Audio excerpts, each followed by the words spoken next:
Hello friend, तो आज हम लोग जो है यहाँ पे जीके एग्ज़ाम पॉइंट एक सीरीज़ है आपको जो है स्टार्ट कर रहे हैं यहाँ पे। और इस सीरीज़ में आपको जो है डेली 10 से 15 मिनट में जो है काफ़ी इम्पॉर्टेंट एमसीक्यू कराया जाएगा आपको और जीके के, ठीक है। स्टैटिक पार्ट आपका यहाँ पे कवर होगा और ये जितने भी क्वेश्चन होंगे एक तरीके से टीसीएस पैटर्न पे होंगे। और इस टाइप के क्वेश्चन आपको देखने को ज़रूर मिलेगा, आप जो भी एग्ज़ाम दे रहे हो। तो टीसीएस बेस पे पूरा का पूरा क्वेश्चन रहेगा आपका, ठीक है। तो डेली हम लोग इसको 10 से 15 मिनट में इसको कवर करेंगे और अच्छे लेवल के क्वेश्चन होंगे और सॉल्यूशन भी अच्छा ही रहेगा, कोशिश रहेगी, ठीक है। तो चलिए हम लोग देखते हैं अपने पहले क्वेश्चन की तरफ। भारत संविधान के अंतर्गत जो प्रथम आम चुनाव हुआ था वो किस वर्ष हुआ था आपका, ठीक है। तो भारत में सबसे पहले जो प्रथम जो आम चुनाव हुए थे वो आपका हुआ था, ये आपका हुआ था 10 फरवरी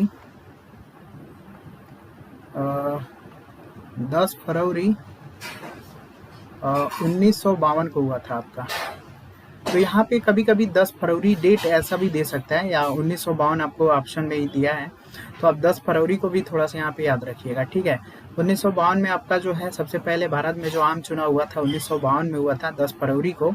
और इसमें जो है जो आपका भारतीय राष्ट्रीय जो कांग्रेस पार्टी है उन्होंने जो है शानदार जीत हासिल की। और सबसे पहले जो पंडित जवाहरलाल नेहरू हैं वो पहले प्रधानमंत्री बने।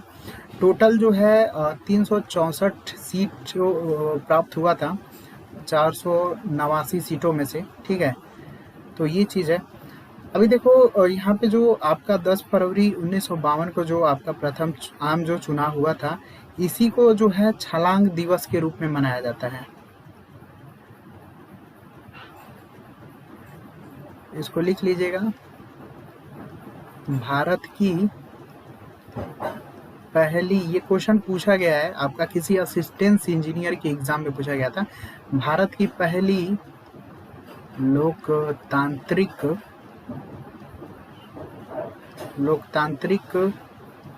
छलांग के रूप में मनाया जाता है, ठीक है। तो भारतीय राष्ट्रीय कांग्रेस पार्टी ने जो है शानदार जीत हासिल की, 364 सीटों उनको मिला था 489 सीट में से। तो ये आपका पहला क्वेश्चन था, ठीक है। नेक्स्ट क्वेश्चन की तरफ हम लोग चलते हैं। यहाँ पे जो है आपका अगला क्वेश्चन दिया गया है कि कितने भारतीय राज्य जो है आपके पाकिस्तान के साथ भूमि सीमा साझा करते हैं। तो यहाँ पे जो है टोटल जो है आपके 5 भारतीय राज्य जो हैं आपके पाकिस्तान के साथ भूमि सीमा का जो है साझा करते हैं, जिसमें से 3 जो है आपके भारतीय राज्य हैं और 2 जो है केंद्र शासित प्रदेश हैं आपके। टोटल 5 आते हैं। तो इसमें से अगर हम पांचों का नाम की बात करें तो सबसे पहले आपका आता है लद्दाख। दूसरा आता है आपका जम्मू और कश्मीर आ जाएगा आपका। और तीसरा आपका आ जाएगा पंजाब। और चौथा आ जाएगा आपका राजस्थान। और यहाँ पे पांचवा और अंतिम आ जाएगा आपका गुजरात। तो आपका लद्दाख हुआ, जम्मू और कश्मीर, पंजाब हुआ और राजस्थान हुआ और गुजरात, ये जितने भी भारतीय राज्य है ना पाकिस्तान के साथ भूमि सीमा का क्या करते हैं, साझा करते हैं। अगर हम पाकिस्तान के बारे में कुछ इम्पॉर्टेंट पॉइंट्स के बारे में अगर हम बात करते हैं तो पाकिस्तान की जो आपकी राजधानी है वो क्या है आपका, याद रखिएगा, ये है आपका इस्लामाबाद। और यहाँ की जो मुद्रा चलती है पाकिस्तानी रुपया चलती है। प्रधानमंत्री कौन है, शहबाज शरीफ हैं आपका, इस चीज़ को भी ध्यान दीजिएगा। प्रधानमंत्री कौन है, शहबाज शरीफ हैं। और अध्यक्ष पाकिस्तान के अभी फिलहाल कौन है, अध्यक्ष हैं आपके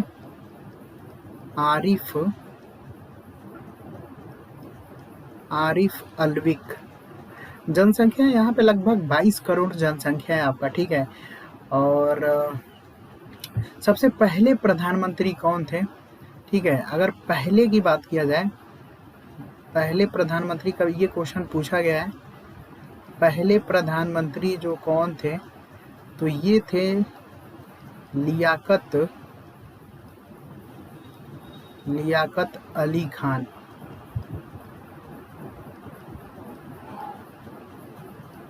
तो इसको भी ध्यान दीजिएगा, ठीक है। और एम.के. जो जिन्ना है ना, वो पाकिस्तान के संस्थापक हैं और पहले गवर्नर जनरल भी थे, ठीक है। एम.ए. जिन्ना, एम.ए. जिन्ना जो थे हैं वो आपके गवर्नर जनरल हैं, आपके गवर्नर जनरल हैं। और ये संस्थापक भी हैं, पाकिस्तान के जो हैं संस्थापक भी। तो इसको ध्यान दीजिएगा, ठीक है। तो जो भी क्वेश्चन पूछा जाएगा सब मैं आपको क्लियर करूंगा। अभी धीरे धीरे इस सीरीज में आप बने रहिएगा और भी इंटरेस्टिंग क्वेश्चन आपको मिलेगा। कराची जो है पाकिस्तान का सबसे आबादी वाला शहर होता है, इस चीज को भी ध्यान दीजिएगा, ठीक है। तो चलते हैं हम लोग अपने नेक्स्ट क्वेश्चन की तरफ। तो यहाँ पे देखिए अगला क्वेश्चन है, निम्नलिखित में से सबसे बड़ी नदी कौन सी है? फ्रेंड, तो यहाँ से नदी से बहुत ज़्यादा क्वेश्चन देखने को मिलता है किसी भी एग्जाम में, आप देखिएगा। तो सबसे बड़ी नदी, तो हम यहाँ पे सबसे पूरी आपकी 5-6 नदियाँ हैं और इसी में से ज़्यादातर क्वेश्चन पूछा जाता है कि कौन बड़ी है कौन छोटी है। तो मैं आपको कुछ नाम लिखवा दे रहा हूँ, ठीक है, और इसको आप लोग याद रखिएगा। सिंधु नदी सबसे बड़ी नदी है, लगभग 2900 इसकी लंबाई है, 2900 किलोमीटर इसकी लंबाई है सिंधु नदी की। सिंधु नदी के बाद हमारा आता है दूसरे पे ब्रह्मपुत्र नदी। ब्रह्मपुत्र नदी जो है इसकी भी लंबाई लगभग सेम है, आपका 2900 किलोमीटर है लगभग। इस दोनों की लंबाई क्या है, सेम है। तो इन दोनों में आप कंफ्यूज मत होइएगा, कभी कभी आपका ब्रह्मपुत्र नदी दे देगा, कभी कभी आपको सिंधु नदी दे देगा। दोनों की लगभग लंबाई जो है वो आपका सेम है, तो थोड़ा सा भी कंफ्यूजन मत होइएगा, ठीक है। इसके बाद जितनी भी आप देख रहे हो ना वो सब कहीं ना कहीं छोटी हैं। जैसे कि गंगा नदी की हम बात करते हैं तो इसकी जो लंबाई है लगभग 2525 किलोमीटर है आपका। इसके बाद आ जाते हैं आपका गोदावरी नदी। तो जो गोदावरी नदी है इसको अगर हम बात करते हैं गोदावरी नदी की, तो ये आ जाता है 1465 किलोमीटर इसकी जो है लंबाई है। और इसके बाद हम बात करते हैं कृष्णा नदी की। तो कृष्णा जो नदी है ये आपका आ जाएगा 1400 किलोमीटर। और लास्ट में आ जाता है हमारा यमुना नदी। तो यमुना जो नदी है इसकी लंबाई है 1376 किलोमीटर।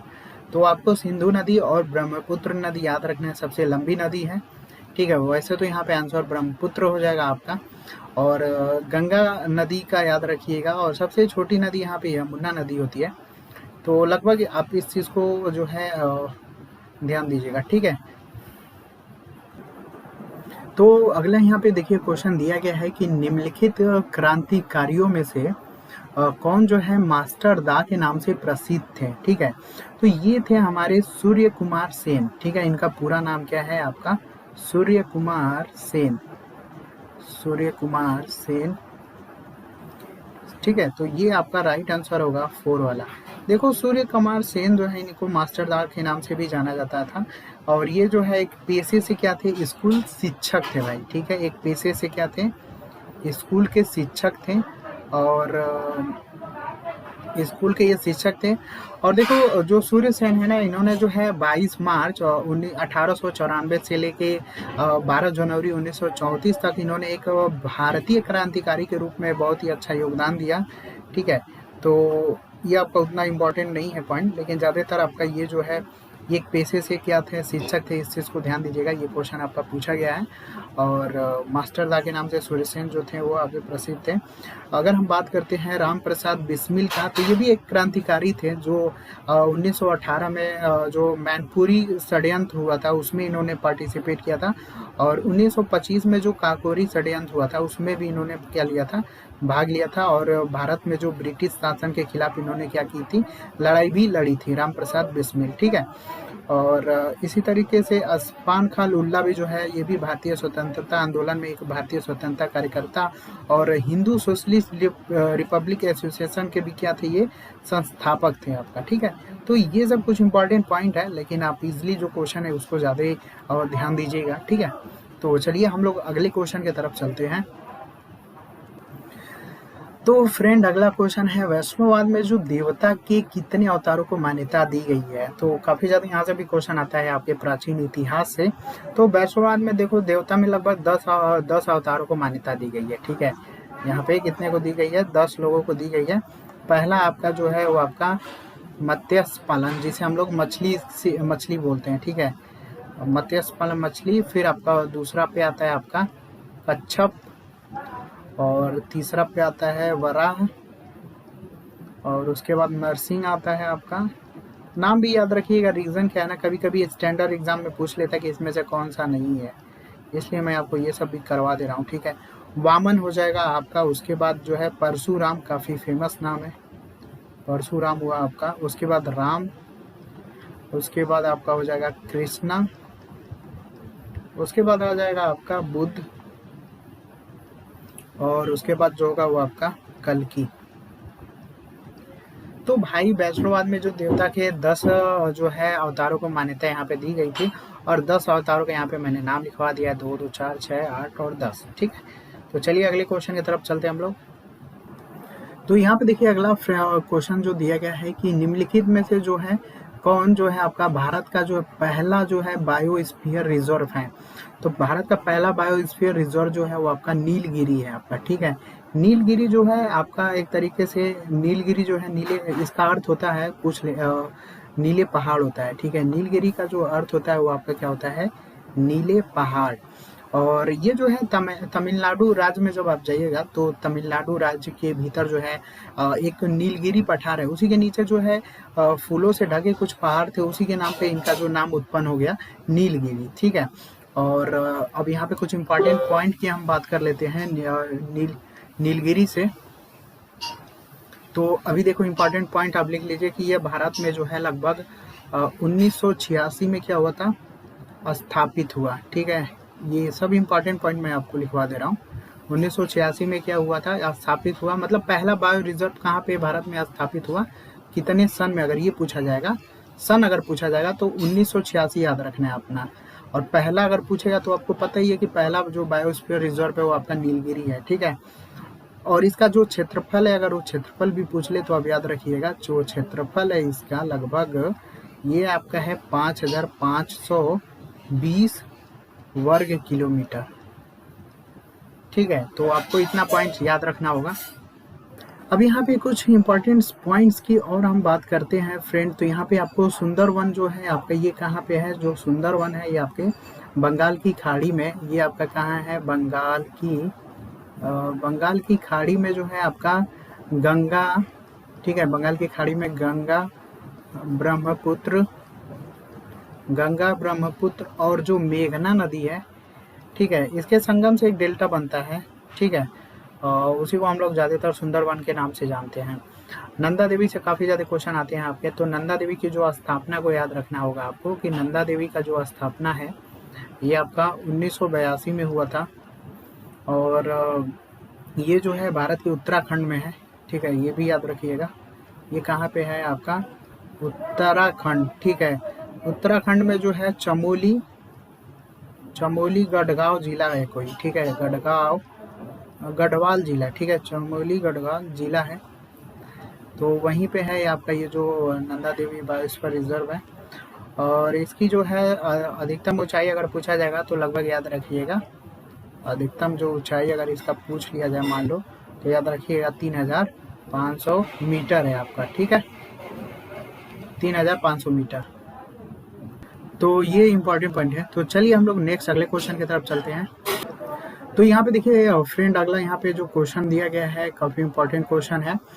अगले जो ब्रिक्स शिखर सम्मेलन जो 2023 है, इसकी अध्यक्षता कौन सा देश करेगा। तो जो आपका इसका पूरा नाम है ब्रिक्स शिखर सम्मेलन। इसमें देखो पहले 4 आपके जो देश थे, अभी फिलहाल 5 हो गए हैं। इसका पूरा नाम अगर पूर्ण रूप अगर हम बात करें तो इसमें जो है 5 देश शामिल हैं आपके, जैसे कि ब्राजील है आपका। ठीक है, ब्राजील के बाद आपका रूस शामिल है, फिर आपका भारत भी शामिल है, आपका फिर चीन भी शामिल है, और उसके बाद जो है साउथ अफ्रीका भी शामिल है। ठीक है, पहले आपके 2009 तक सिर्फ 4 ही देश थे, बाद में 2010 में साउथ अफ्रीका भी अपना इसमें जगह बना लिया। ठीक है, तो ये जो है अभी जो 23 का है वो आपका साउथ अफ्रीका करेगा। ठीक है, अगर हम 2021 की बात करें तो 21 में जो है भारत ने किया था इसकी अध्यक्षता, और 22 की हम बात करें तो 22 में कौन किया था, आपका चाइना ने किया था, और 23 में कौन करेगा, आपका 23 में करेगा साउथ अफ्रीका। तो सभी को इम्पॉर्टेंट है, सभी को याद रखिएगा। तो चलिए फ्रेंड, आज के इस वीडियो में इतना ही रखते हैं। ठीक है, डेली सेशन में हम लोग मिलेंगे, आपका जीके का अभी जो सीरीज है कंटिन्यू रहेगा, टाइम टू टाइम गैप भी रहेगा। ठीक है, तो कोशिश यही रहेगी कि 10,000 एम्स को इसमें कराना है, तो आपको ये भी जो है सीरीज कंटिन्यू रहेगा। तो चलिए आज के लिए इतना ही, थैंक्स फॉर वॉचिंग।